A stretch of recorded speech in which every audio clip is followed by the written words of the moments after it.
ఇంతకుముందు press meet పెట్టినట్టున్నారు మీ party ఆఫీస్లో. Yes. ఒక పెద్ద లిస్ట్ ఏదో రిలీజ్ చేశారు. రాజీవ్ గాంధీ విగ్రహం ఎట్లా పెడతారని మీరు క్వశ్చన్ చేస్తున్నారు. మేము అధికారంలోకి వచ్చాక దాన్ని తొలగిస్తామని చెప్తున్నారు. గాంధీ భవన్కి పంపిస్తామంటున్నారు. తెలంగాణ తల్లి విగ్రహం పెట్టాలని మీరు క్వశ్చన్ చేస్తున్నారు. వాళ్ళు అడుగుతున్నారు, మీకు అధికారంలో ఉన్నప్పుడు ఎందుకు గుర్తుకు రాలే? అంత పెద్ద నిర్మాణం కట్టిరు కదా, మరి ఆ విగ్రహాన్ని ఎందుకు ఆ రోజు పెట్టలే? ఇప్పుడు నేను రాజీవ్ గాంధీ విగ్రహం పెడితే మీకు వచ్చిన ఇబ్బంది ఏంటి అన్నది వాళ్ళు అడుగుతున్న క్వశ్చన్. అంటే ఇది రాజకీయ పొలిటికల్ ఇష్యూ లాగా మీరేమైనా క్రియేట్ చేస్తున్నారా? ఇప్పుడు ఒక్కటే అండి, రాజీవ్ గాంధీ గారి విగ్రహాన్ని పెట్టడాన్ని ఎవరు వ్యతిరేకించారు. ఎందుకంటే ఆయన దేశ ప్రధానమంత్రిగా పనిచేశారు. కానీ ఈ దేశంలో ఇంకెవ్వరు లేనట్టు, ఈ దేశం అంటే ఓన్లీ గాంధీలే అన్నట్టు, నెహ్రూ, ఇందిరాగాంధీ, సోనియా గాంధీ, రాహుల్ గాంధీ, ఇంకో గాంధీ చాలా దుర్మార్గంగా వివరిస్తూ ఉంటారు. 15 మంది ప్రధానమంత్రులు పనిచేసింది ఈ దేశంలో. దాంట్లో కేవలం 3 మాత్రమే గాంధీలు. మిగతా వాళ్ళు ఎవరిని చూసినా కూడా హేమాహేమీలు, ఎవరికి వారే సాటి, ఎవరి ప్రత్యేకత వాళ్ళది. ఒక లాల్ బహదూర్ శాస్త్రి కావచ్చు, గుల్జారీలాల్ నందా కావచ్చు, లేదా మొరార్జీ దేశాయ్ కావచ్చు, చరణ్ సింగ్ కావచ్చు, విపి సింగ్ కావచ్చు, మన పివి నరసింహారావు గారు కావచ్చు, లేదా అటల్ బిహారీ వాజ్పేయి కావచ్చు. ఇలా ఎవరైనా తక్కువ అని చెప్పగలమా? కానీ వాళ్ళు ఎవరు అవసరం లేదు, వీళ్ళ గాంధీలు కావాలి. దాన్ని వ్యతిరేకిస్తున్నాం. తెలంగాణ ఆశలు, ఆకాంక్షలు, తెలంగాణ సంస్కృతి, సాంప్రదాయాలు, తెలంగాణ కళలకు ఒక ప్రతిరూపంగా తెలంగాణ తల్లిని అక్కడ పెట్టాలనుకున్నప్పుడు, సొంత రాష్ట్రం కొట్లాడి తెచ్చుకున్నటువంటి సొంత రాష్ట్రంలో సొంతంగా ఒక సెక్రటేరియట్ నిర్మించుకొని ఆ సెక్రటేరియట్ ఎదురుగా ఒక తెలంగాణ తల్లిని ప్రతిష్ఠింపజేయాలనుకున్నప్పుడు కాంగ్రెస్ పార్టీ ఎందుకు వ్యతిరేకిస్తాను? అసలు this is the question that we have to ask. మీరేమంటున్నారు? రాజీవ్ గాంధీ విగ్రహాన్ని మీరెందుకు వ్యతిరేకిస్తున్నారు మీరు అడుగుతున్నారు. మేమేం అడుగుతున్నాం అంటే, అసలు తెలంగాణ తల్లిని మీరు ఎందుకు వ్యతిరేకిస్తున్నారు? అసలు నేనేం అడుగుతున్నా తెలుసా, అసలు రాజీవ్ గాంధీ ఎందుకు, తెలంగాణ తల్లి విగ్రహం ఎందుకు? ఎదురుగా మనకు ఉద్యమం చేసిన ఎంతో మంది నాయకులు, ప్రాణాలు అర్పించిన నాయకులు చాలా మంది ఉన్నారు. ఒక కొమరం భీం విగ్రహం పెట్టండి, ఒక గద్దర్ విగ్రహం తప్పేం లేదు. మీరు మన కళ్ళ ముందు కనిపిస్తున్న కూడా తప్పు లేదు. నేను అదే అంటున్నా. ఇప్పుడు తెలంగాణ తల్లి, వాళ్ళు చేస్తున్నది ఒక యాంగిల్. తెలంగాణ తల్లి అంటే ఒక కొమరం భీం పోరాట పటిమ కానీ, ఒక చాకలైలమ్మ పోరాట పటిమ కానీ, లేదా అమరవీరుల యొక్క ఆకాంక్షలు కానీ ప్రతిరూపం. తెలంగాణ తల్లి అంటే ఏమిటి చెప్పండి? ఆ ప్రతిరూపాన్ని అక్కడ పెట్టాలనుకుంటే వీళ్ళు వ్యతిరేకిస్తున్నారు. దాన్ని మేము తప్పు పడుతున్నాం. మీరు ఇన్నేళ్ళు ఎందుకు కట్టలే అంటే గమ్మత్ ఉంటుంది. వీళ్ళకు అడిగే క్వశ్చన్ ఎట్లుంటుంది అంటే, సెక్రటేరియట్ ఎప్పుడు అసలు అంటే ఇంప్లిమెంటేషన్లోకి వచ్చింది చెప్పండి? సెక్రటేరియట్లో ముఖ్యమంత్రి కానీ, మంత్రులు కానీ, లేదా అధికారులు కానీ ఎప్పుడు పనులు ప్రారంభించిండ్రు? అక్కడ జస్ట్ 1 year కూడా కాలే కదా. ఆల్రెడీ నమూనా పెట్టిండ్రు, దాని విగ్రహానికి ఆర్డర్ ఇచ్చిండ్రు, అన్నీ అయిపోయిన తర్వాత ఈరోజు ఏదో అంటారు కదా, అంత అన్నమంతా వండిన తర్వాత వడ్డించడానికి ముందు వీళ్ళు వచ్చి కూర్చున్నట్టుగా ఈరోజు అక్కడ తెలంగాణ తల్లి విగ్రహం పెడదామనుకున్న సమయంలో వీళ్ళు తీసుకొచ్చి మేము రాజీవ్ గాంధీని పెడతాం. ఇంకెవరు లేరా ఈ దేశంలో? ఆయన ప్రధానమంత్రి, దేశానికి ఎంతో సేవ చేసిండు. సో ఆయనని పివి నరసింహారావు గారు ఏం సేవ చేయలేదా? ఈ రాష్ట్రాన్ని ముఖ్యమంత్రిగా కూడా పనిచేశారు కదా, దేశానికి ప్రధానమంత్రిగా కూడా పనిచేశారు కదా. మన తెలుగువాడు, మన తెలంగాణ వాడు వంగర నుండి ఢిల్లీ వరకు ఎదిగినటువంటి నాయకుడు కదా. మరి వారిది ఎందుకు పెట్టరు? అటల్ బిహారీ వాజ్పేయి గారిది ఎందుకు పెట్టరు? వారు ఒక గొప్ప ప్రజాస్వామ్యవాది. మీరు ఆ పాయింట్ ఎందుకు రేజ్ చేయరు? తెలంగాణ తల్లి కంటే పివి నరసింహారావు విగ్రహం పెట్టండి అని పాయింట్ రేజ్ చేస్తే ఇంకా అడుగుతున్నాం కదా. తెలంగాణ తల్లి విగ్రహం పెట్టాల్సింది. పోనీ కనీసం పివి నరసింహారావు గారిది పెట్టినా కూడా సరేలే పోనీ అని అనుకోవచ్చు. కానీ వీళ్ళు ఎవరిది కాకుండా మేము రాహుల్ గాంధీ పెడతాం, రాజీవ్ గాంధీ పెడతాం అంటే అయ్యే విగ్రహం పెట్టాలి, కొడుకుని ఇంప్రెస్ చేయాలి. ఇది రేవంత్ రెడ్డి గారు అట్లే ఉందిగా. వాళ్ళ దాంట్లో గాంధీ ఫ్యామిలీ కావచ్చు, మీ దాంట్లో కేసీఆర్ ఫ్యామిలీ కావచ్చు. అల్టిమేట్ గా పవర్ వాళ్ళ చేతిలో ఉంది. నేను ఏమంటున్నా, ఇక్కడ పవర్ వాళ్ళ చేతిలో ఉంది. కరెక్టే. ఇక ఒకసారి మీకు ఆ లిస్ట్ చూపిస్తే మీకు అర్థమవుతుంది ఎంత ఘోరం అంటే. మీరు ఏదో సరే, ఇప్పుడు నేనేమంటున్నా, ఎట్లా ప్రింట్ తీసిరు ఇక మొత్తం అన్ని అసలు దేశంలో ఈ గాంధీల పేరు మీద ఏమేమి ఉన్నాయి? ఇందిరాగాంధీ, రాజీవ్ గాంధీ, సోనియా గాంధీ, రాహుల్ గాంధీ, నెహ్రూ. ఇక వీళ్ళు అసలు గాంధీలా, నకిలీ గాంధీలా అనేది ప్రజలు ఆలోచించాలి. ఒకసారి పట్టుకో, వైట్ షార్ట్ తీసుకో.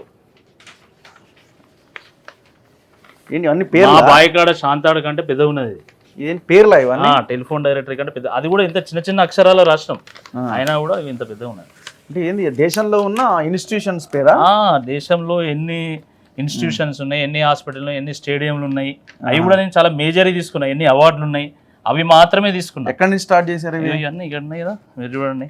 Central government schemes 17, state government schemes 49, ట్రోఫీలు 26, స్టేడియంలు 17, ఎయిర్పోర్ట్లు 9, geographical land marks 4, power plant 4, universities 99, అవార్డులు 41, స్కాలర్షిప్లు 17, పార్క్స్, శాంక్చరీస్ అండ్ మ్యూజియంస్ 17, హాస్పిటళ్ళు, మెడికల్ కాలేజీలు 37. ఇట్లా ఇక్కడ మీరు చూడండి, Rajiv Gandhi rehabilitation package for tsunami affected areas, Rahul Gandhi social security scheme government of Puducherry, Rajiv Ratna Awas Yojana, Rajiv Gandhi Prathmik Shiksha mission Raigad. మన దగ్గర మీరు చూడండి, రాజీవ్ గాంధీ ఇంటర్నేషనల్ ఎయిర్పోర్ట్ ఉంటది, రాజీవ్ గాంధీ IIIT ఉంటది, రాజీవ్ గాంధీ ఆరోగ్యశ్రీ ఉంటది. తెలంగాణలో ఉన్నాయి, ఎక్కడ రాసిన తెలంగాణ ఉన్నాయి, కొన్ని అక్కడక్కడ కొన్ని వచ్చినాయి, ఇక్కడ కూడా కొన్ని వచ్చినాయి.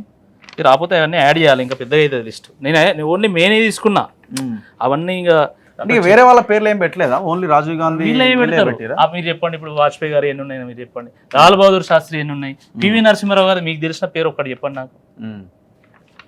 ఓకే, ఏముండవు, ఓన్లీ ఈ దేశం ఓన్లీ గాంధీల దేశం అన్నట్టు, ఈ గాంధీ లేకపోతే ఈ దేశమే లేదన్నట్టు చాలా దుర్మార్గంగా వీళ్ళు ఇవన్నీ ప్లాన్ చేస్తున్నారు. గాంధీలు కూడా కోరుకోలే ఈ విగ్రహం పెట్టాలని, గాంధీలు కూడా కోరుకోలే. రాజీవ్ గాంధీ గారు అంటే అందరి గౌరవమే, కానీ అనవసరంగా ఒక విగ్రహం పెట్టి ఆ రాజీవ్ గాంధీ గారిని ఈ రాజకీయాల్లోకి లాగి, ఈ కంపులోకి లాగి, ఈ వివాదంలోకి లాగి ఆయనను అగౌరవపరిచినటువంటి నాయకుడు రేవంత్ రెడ్డి గారు. ఎవరన్నా కోరిన్లా? రాహుల్ గాంధీయో లేకపోతే దేశంలో ఎవరైనా ప్రముఖ కాంగ్రెస్ నాయకుడు అక్కడ విగ్రహం పెట్టాలని ఎవరైనా అడిగినా? రాజీవ్ గాంధీ గారికి ఉన్న తెలంగాణకి ఏం సంబంధం? ప్రధానమంత్రిగా పనిచేస్తాడు, అట్లా చాలామంది ప్రధానమంత్రి పనిచేస్తాడు. ఇన్ఫ్యాక్ట్ ఏంటంటే తెలంగాణ నుండి ముఖ్యమంత్రి అయినటువంటి అంజయ్య గారిని రాజీవ్ గాంధీ గారు అవమానపరిచాడు.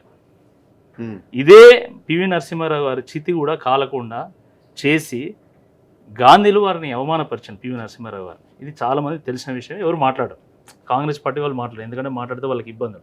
బట్ మనం తెలంగాణ బిడ్డలుగా మాట్లాడుకోవడానికి మనకేం ఇబ్బంది ఉండదు కాబట్టి నేను చెప్తా ఉన్నా. అలాంటి రాజీవ్ గాంధీని తీసుకొచ్చి ఈరోజు విగ్రహం పెడితే ఎవరైనా దాన్ని వ్యతిరేకిస్తారు కదా. మళ్ళీ పైగా ఇంకా విచిత్రం ఏంటంటే తెలంగాణ తల్లి సోనియా గాంధీ అంటారు, మరి బలిదేవత ఎవరు? సరే, మరి అట్లా కేసీఆర్ కూడా మాట్లాడండి కదా, రేవంత్ మాట్లాడండి, మీ నాయకుడు కూడా సోనియా గాంధీని పొగిడినట్టు సోనియా గాంధీ వల్లే వచ్చిందని కూడా మాట్లాడుతున్నా సందర్భం ఉంది కదా. సోనియా గాంధీ గారి రోల్ లేదంటలేము, సోనియా గాంధీ గారి రోల్ ఉంది, కానీ ఇక ఆమె వల్లనే మొత్తం తెలంగాణ వచ్చింది. మరి 1200 మంది ఎట్లా చచ్చిపోయింది? నిజంగా ఆమె తల్లి అయితే మరి 1200 మంది పిల్లలు ఎట్లా చనిపోయిండు? అది కూడా ఉంది కదా. బలిదానాలు చేసుకోవద్దని సుష్మా స్వరాజ్ గారు పార్లమెంట్లో ఎందుకు మాట్లాడింది? మరి December 9 రోజు మేము తెలంగాణ తల్లిని విగ్రహం పెడతామంటారు, నువ్వు లోపల పెడతాడు. అది కూడా అసలు మామూలు నాయకులను, కాంగ్రెస్ పార్టీ నాయకులను కూడా సెక్రటరీ రాణిస్తలేరట. ఇక సామాన్య ప్రజలు ఎట్లా పోతారు? సామాన్య ప్రజలు కూడా చూడరు. అంటే తెలంగాణ తల్లిని పెట్టాలి, దాయాలి, చూపెట్టద్దు, కానీ రాజీవ్ గాంధీని మాత్రం ముందు మంచాడ. ఎన్ని తెలంగాణ విగ్రహాలు పెట్టారు మీరు నిర్మించిన కట్టడాల ముందు అని వాళ్ళు క్వశ్చన్ చేస్తున్నారు. ప్రతి దగ్గర పెడతారా అండి? ఇక ఇదే పని. ఇక ఒక సెక్రటేరియట్ నిర్మాణం చేసుకున్నప్పుడు ఒకవైపు అంబేద్కరుడు, ఎదురుగా అమరవీరులు, ఇంకోవైపు బుద్ధుడు, ఇక్కడ మధ్యలో ఒక తెలంగాణ తల్లి, ఒక మన సంస్కృతి సాంప్రదాయం, మన కళలకు ఒక ప్రతిరూపంగా ఉండాలి అనే ఆలోచనతో పెట్టినప్పుడు దాన్ని ఎందుకు వ్యతిరేకించాలా? అంటే ఏం లేదు, ప్రతి దాన్ని రాజకీయం చేయాలా, సెన్సేషన్ కోసం ఇలాంటి క్రియేట్ చేయాలి అనే ఆలోచన తప్ప అసలు ఇష్యూస్ మీద మంచిగా ఫోకస్ చేయాలి. ఒక మంచి వాళ్ళు ఏమంటున్నారంటే యాదగిరిగుట్టలో ఏకంగా కేసీఆర్ బొమ్మనే పెట్టడానికి ప్రయత్నం చేసి పెట్టిరు కూడా వీళ్ళు. ఇప్పుడు వీళ్ళు రాజీవ్ గాంధీ విగ్రహం మీద వివాదం చేయడం ఎంతవరకు కరెక్ట్? దాన్ని విత్డ్రా చేసుకున్నారు కదా. వాస్తవమే అప్పుడు యాదగిరిగుట్టలో కొన్ని శిల్పాలు చెక్కిళ్ళు, దాని తర్వాత చాలా మంది ప్రశ్నించిన తర్వాత మరి అది శిల్పులు చేసిన తప్ప లేదు ప్రభుత్వం డైరెక్షన్ మనకు తెలియదు, కానీ దాని తర్వాత ఆ నిర్ణయాన్ని వాళ్ళు ఉపసంహరించుకున్నారు. ఇప్పుడు కూడా మేము కోరుతున్నాం మీరు ఉపసంహరించుకోగలుగుతారా? రాజీవ్ గాంధీ గారి విగ్రహాన్ని తీయగలుగుతారా? ఇది కరెక్ట్ కాదు. తెలంగాణ ఉద్యమంతో సంబంధం ఎంతో కొంత ఉన్నా కూడా రేవంత్ రెడ్డి గారు ఈ పని చేసేటువంటి వాళ్ళు కాదు. రాజీవ్ గాంధీ ఉద్యమంతో సంబంధం లేదు కాబట్టి ఈ రకమైనటువంటి ఎయిర్పోర్ట్ రాజీవ్ గాంధీ విమానాశ్రయం అనేది కూడా మారుస్తామని అన్నట్టున్నారు. మీరు ఇట్లా సట్నే అవుతుంది. వాళ్ళు 10 years ఉన్నారుగా, మీరు ఎందుకు మార్చలేదు? అప్పుడు సైలెంట్ గానే ఉన్నారు కదా అని మిగతా వాళ్ళు క్వశ్చన్ చేస్తున్నారు. ఈ పేర్ల మీద విమర్శలు చేయొద్దండి. అసలు ఇది టాపిక్ అవసరం లేదంటున్నాను, ఇది వివాదం కాకూడదని అంటున్నా. రాజీవ్ గాంధీ గారు దేశ ప్రధాని, ఆయన ఎందుకు వివాదంలోకి లాగాలి? చనిపోయాడు ఆయన. వీళ్ళ స్వార్థం కోసం ఆయన ఇప్పుడు విగ్రహం పెట్టించాడు. ఆంధ్రాలో కూడా ఇట్లనే పేర్లు మార్చి అది చేసి ఇది చేస్తే ఏం జరిగిందో మీకు తెలుసు. ఇప్పుడు ఆంధ్రాలో గతంలో పనిచేసినటువంటి సీఎం లైన్లో ఈయన ఏమైనా పోతున్నాడా అనేటువంటి చర్చ కూడా జరుగుతున్నది. So this is not correct. ఏం డిమాండ్ చేస్తున్నారు చివరిగా ఒకటే, మీరు తెలంగాణ తల్లి విగ్రహాన్ని అక్కడనే పెట్టాలి అంతే. మీరు ఒక పెద్ద అంటే తీసేసి పెట్టాలా లేకపోతే పక్కన ఇంకోటి పెడితే సరిపోతుంది? అది ప్రభుత్వం నిర్ణయం తీసుకోవాలి. ఓకే, ప్రభుత్వం నిర్ణయం తీసుకోవాలి. కానీ పెట్టాలనుకున్న విగ్రహాన్ని పెట్టకపోవడం వల్ల మాత్రం ఆ అప్రతిష్ట మాత్రం ఖచ్చితంగా రేవంత్ రెడ్డి గారి సర్కారు మూట కట్టుకున్నట్టే, ఇంకో అనుమానం లేదు. ఇంకొకటి ఏంటంటే, సరే విగ్రహం పెట్టడం పెట్టకపోవడం ఒక చర్చ అయితే, ఆయన మాట్లాడిన భాష ఎంత ఘోరం అండి, నాకు అర్థం కాదు. ఒక ముఖ్యమంత్రి స్థాయిలో ఎంత అద్భుతంగా అందరూ పిహెచ్డీలే కదా భాషలో, ఈ పార్టీ ఆ పార్టీ ఈ లీడర్ ఆ లీడర్ అనే ఉంది, అంత పిహెచ్డీ చేసిన వాళ్ళే కదా. మేము మార్పు అన్నావు కదా, మీరు మార్పు తీసుకొద్దామన్నారు, సరే మంచిది కావాలి మార్పు అని చెప్పి ప్రజలు కోరుకున్నారు కదా, మరి మీరు వచ్చి ఏం చేస్తున్నారు? అంటే అనొద్దు కానీ ఒక బజార్ భాష మాట్లాడుతున్నాడు, వ్యంగ్యం పేరు మీద ఈరోజు వెకిలి భాష మాట్లాడుతూ ఉన్నాడు. అధికారంతోనే అహంకారం తలకెక్కి ఆయన అడ్డగోలుగా అక్కర్రాని మాటలు. 1000 ఎకరాల ఫామ్ హౌస్ ఉందా? అక్కడ బుద్ధుడు ఉన్నాడు, ఇక్కడ బుద్ధి లేనివాడు. ఇప్పుడు మేమంటే ఎట్లుంటుంది? అక్కడ బుద్ధుడు ఉన్నాడు, సెక్రటేరియట్ ముఖ్యమంత్రి రూపంలో ఒక బుద్ధి లేనివాడు ఉన్నాడంటే ఎట్లుంటుంది నీకు? సో ఇది కరెక్ట్ కాదు ఇది. లేకపోతే రాజీవ్ గాంధీ గారు కంప్యూటర్ను పుట్టించాడు, ఇంకా ఇండియాని కనిపెట్టింది నెహ్రూ, ఆ దేశాన్ని కనిపెట్టింది నెహ్రూ, ఇండియాని కనిపెట్టింది ఇందిరాగాంధీ, కంప్యూటర్ను పుట్టించింది రాజీవ్ గాంధీ. లేకపోతే అసలు ఈ దేశం లేదు, ఈ దేశంలో మనకి ఐటీ రాదు, టెక్నాలజీ రాదు, ఏం రాదు. ఏం మాట్లాడతారండి, నాకు అర్థం కాదు. ఆ సమయంలో ప్రపంచంలో అప్పుడే ఐటీ రెవల్యూషన్ స్టార్ట్ అయింది, టెక్నాలజీ రెవల్యూషన్ స్టార్ట్ అయింది. ఇక్కడ రాజీవ్ గాంధీ గారు ప్రధానమంత్రిగా ఉన్నారు. సరే వాళ్ళు కూడా కొంత ప్రమోట్ చేసి ఉంటారు. అయితే ఆయన కంప్యూటర్ పుట్టించినట్ట, మరి కంప్యూటర్ పుట్టించినటువంటి చార్ల్ బాబేజ్ ఏం కావాలి ఇప్పుడు? ఇప్పుడు ఆయన ఏం చేయాలి? అది అర్థమవుతలేదు ఇప్పుడు అందరికీ. కాబట్టి ఇవన్నీ ఈ అనవసరమైనటువంటి క్రియేట్ చేసుకొని ఆయన ఇంకా, ఎందుకంటే 5 ఏళ్ళు ఆయన ఇప్పుడు ముఖ్యమంత్రిగా ఉండాలనుకుంటున్నాడు. సో గాంధీల మన్నన పొందాలంటే ఇక ఇట్లాంటివి చేయాలి. ఈ రాజీవ్ గాంధీ అంటే ఆయనే కంప్యూటర్ని పుట్టించిండు, దేశాన్ని పుట్టించిండు అని చెప్తే ఇక నేను చల్లగా ఉంటా అని అనుకుంటున్నాడు తప్ప ప్రజల్ని ఇంప్రెస్ చేసేటువంటి ప్రయత్నం చేస్తలేడు. సో ఇప్పుడు కాంగ్రెస్ కి ఎంత దూరంలో ఉన్నారో బీజేపీకి అంతే దూరంలో ఉన్నారా మీరు? ఎందుకంటే వాళ్ళు క్వశ్చన్ చేస్తున్నారు కదా, అంటున్నారు కదా 100% కలిసే ఉన్నారు, అందుకే కవిత బయటకు వచ్చింది, ఇట్లా రకరకాలుగా మాట్లాడుతున్నారు.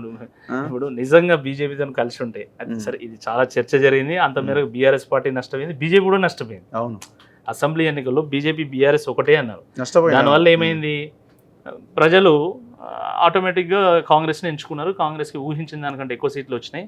బీజేపీ 15-20 సీట్లు వస్తాయంటే 8 వచ్చినాయి. టీఆర్ఎస్కి 50 నుంచి 60 సీట్లు వస్తాయని కూడా 39 వచ్చినాయి. నష్టం జరిగింది. కానీ అసెంబ్లీ ఎన్నికల తర్వాత వాస్తవం ఏందని తేలింది. ఓకే, అసెంబ్లీ ఎన్నికల తర్వాత కవిత గారు అరెస్ట్ అయ్యారు కదా, 6 నెలల పాటు జైల్లో ఉన్నారు కదా. మన నిజంగా బీజేపీ బీఆర్ఎస్ ఒకటే అయితే 6 నెలల పాటు కవిత గారు ఎట్లా జైల్లో ఉంటారు? ఇంకా ఉండేదేమని ముందే వచ్చిందంటే అడ్డగోలుగా వాళ్ళు మాట్లాడద్దు. అందరూ మనీష్ సిసోడియా గారు కానీ లేకపోతే అరవింద్ కేజ్రీవాల్ కానీ వాళ్ళకు కూడా ఇప్పుడు బెయిల్ వచ్చింది. బెయిల్ వచ్చినప్పుడు మరి అరవింద్ కేజ్రీవాల్ ఇప్పుడు నరేంద్ర మోడీ ఒకటే అని మాట్లాడాలి. ఇప్పుడు మనం యాక్చువల్గా మాట్లాడుకుంటే ఇక అదే కరెక్ట్. మరి అది ఒకటా చెప్పండి మీరే.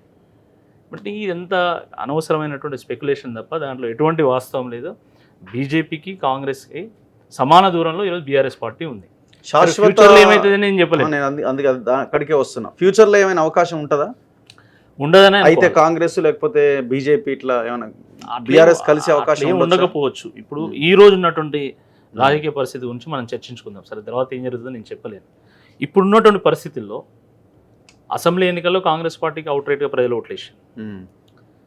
తర్వాత ఎంపీ ఎన్నికలకు వచ్చేసరికి నరేంద్ర మోడీ గారే మళ్ళీ ప్రధానమంత్రి కావాలి, ఆయన తప్ప వేరే ప్రత్యామ్నాయం లేదు అనే ఉద్దేశంతో చాలామంది స్వచ్ఛందంగా వాళ్ళ ఐడియాలజీలను పక్కన పెట్టి నరేంద్ర మోడీ గారి కోసం ఓట్లు ఇస్తే బీజేపీకి ఊహించిన దానికంటే ఎక్కువగా 8 సీట్లు వచ్చినాయి. 8 సీట్లు వచ్చిన తర్వాత ఈరోజు ప్రజాక్షేత్రంలో బీజేపీ కనబడతలేదు. ఏదో కాంగ్రెస్ పార్టీ చేస్తున్నటువంటి తప్పులు కానీ లేకపోతే వాళ్ళు ఇచ్చినటువంటి గ్యారెంటీల విషయంలో కానీ ప్రభుత్వ వైఫల్యాల విషయంలో కానీ ప్రశ్నిస్తున్నది కేవలం బీఆర్ఎస్ పార్టీ మాత్రమే. ఎక్కడో దగ్గర మీకు దారి అనేది కనిపిస్తలేనట్టుంది. అంటే ఒక రైట్ వేలో వెళ్ళట్లేదేమో. ఒక ఇష్యూని తీసుకుంటున్నారు, లీడర్ల నోరా లేకపోతే ఇంకేమన్నా రకరకాలుగా మీరు ఇప్పుడు డైవర్ట్ అయిపోతున్నారు. అట్లేం లేదు. ఇప్పుడు మీరు గట్టిగా కింద కొట్లాడిన మీరేమంటారు, మీకు ఎంత మార్పు కావాలని ప్రజలు కోరుకుంటే మీరు 9 నెలలనే మొత్తం రాద్ధాంతం ఎందుకు చేస్తాను? ఒక 9 నెలలు కూడా మీరు కుర్చీకి దూరంగా ఉండలేరా?